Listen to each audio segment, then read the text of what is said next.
من كان يرجو لقاء الله فإن أجل الله لآت وهو السميع العليم. Kata beliau, afradtuha nadman minan nuqayati. Saya sendirikan secara mandhumah dari kitab An-Nuqaya. Jadi kata afradtuha itu artinya dia khususkan. Kenapa dibahasakan seperti itu? Sebab An-Nuqaya, buku As-Suyuti ini An-Nuqaya. Iya. Buku As-Suyuti An-Nuqaya itu ada 14 cabang ilmu di dalamnya. Disebut oleh As-Suyuti. As-Suyuti rahimahullah dimaklumi ya. Beliau punya ilmu luas. Wawasannya luas sekali. Karya tulisnya sangat banyak. Ratusan karya tulis. Hanya saja beliau rahimahullah ada kekeliruan di pembahasan tasawuf, kekeliruan di akidah Asy'ariyah, dan kekeliruan di dalam bergampangan. Menyebutkan hadits-hadits, mengumpulkan dari hadits-hadits yang tidak jelas asal usulnya atau dari sumber yang kadang bisa dipastikan itu tidak berasal dari Nabi Shallallahu Alaihi Wasallam. Itu permasalahan-permasalahan beliau.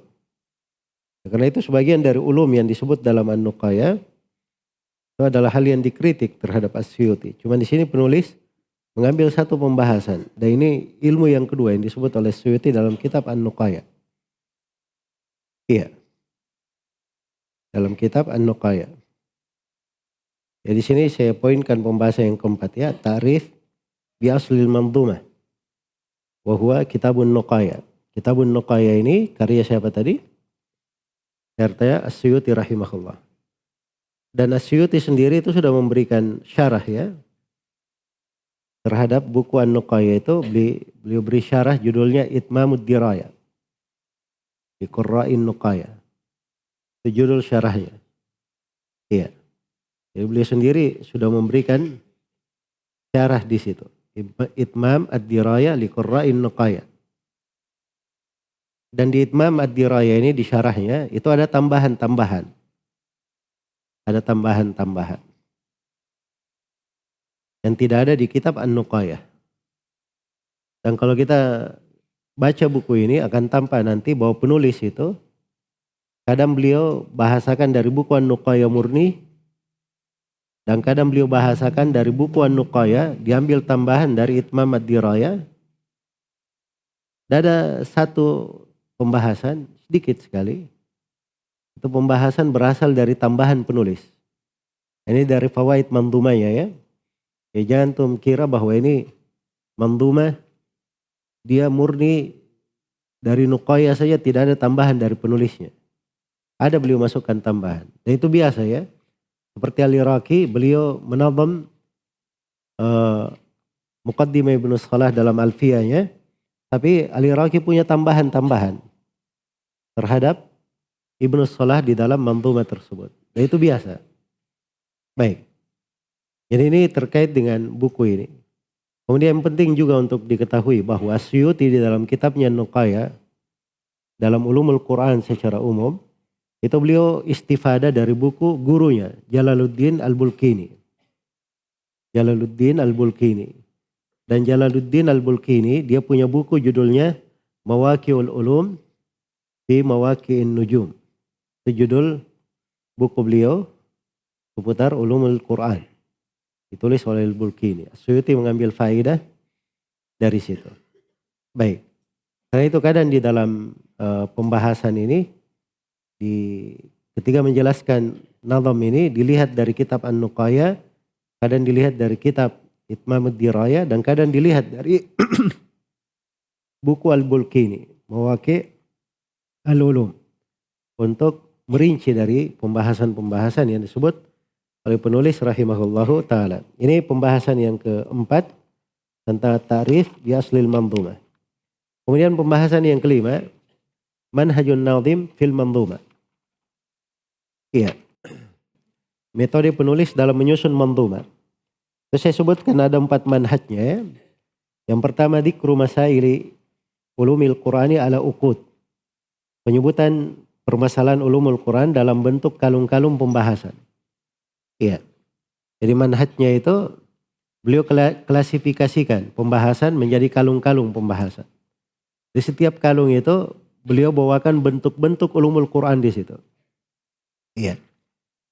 Dan saya sudah jelaskan tadi, ada pendahuluan, ada 6 ukut, ada 6 kalung pembahasan, terus khatimah, penutup. Di muqaddimahnya ada 8 pendahuluan. Di 6 ukutnya semuanya jumlahnya 51 pembahasan. Terus di khatimahnya ada 4 pembahasan. Jadi semuanya jumlahnya menjadi berapa? 55 bentuk dari ulumul Quran. Baik. Kemudian yang kedua, dzikru ilmi usuli tafsir lil mubtadiin. Jadi metode penulis ini, ulumut tafsir yang beliau sebut di sini, ini khusus untuk para pemula. Iya. Khusus untuk para pemula. Jadi maksudnya seorang itu ketika tahu bahwa ini metode dari penulis, maka jangan dia menuntut hal yang lebih daripada itu. Untuk pemula itu sesuai dengan kadarnya. Apa yang diperlukan. Iya, dan itu membangun bangunan ilmiah seperti itu. Belajar manzumah ini, kalau sudah selesai, kita belajar buku yang lebih daripada itu. Buku yang lebih daripada manzumah ini. Ya, tapi harus ada bangunan dulu, sedikit-sedikit dari bangunan ilmiah. Itulah sebenarnya asal program Mafatihul Ilm, kuliah Mafatihul Ilm. Itu semuanya berisi ilmu-ilmu dasar. Pada setiap cabang pembahasan ilmu. Semuanya diberi dasarnya, pokoknya, pijakannya. Nah, kalau kita sudah belajar semua pokoknya, artinya kita sudah punya pondasi-pondasinya di segala cabang ilmu agama. Nah, dari situlah nanti ada tahapan berikutnya, ada tingkatan berikutnya. Iya. Baik. Kemudian yang keempat, al-masailu fil manzumah mustafadatun min kitabin nuqaya. Jadi masail yang disebut di sini jumlahnya ada 55 bentuk. Itu semuanya diambil dari kitab apa? Kitab An-Nuqaya. Diambil dari kitab An-Nuqaya. Jadi penulis itu tidak keluar dari pembahasan di kitab An-Nuqaya. Kemudian yang keempat, Ghayatut Tahdhib. Penyusunannya sangat rapi. Maksudnya tahdhib itu perapian ya. Tapi ghaya maksudnya di atas puncak perapian. Ya sudah disusun, dirapikan lagi. Akhirnya menjadi ringkas sekali dan sangat memuat kandungan-kandungan yang diinginkan.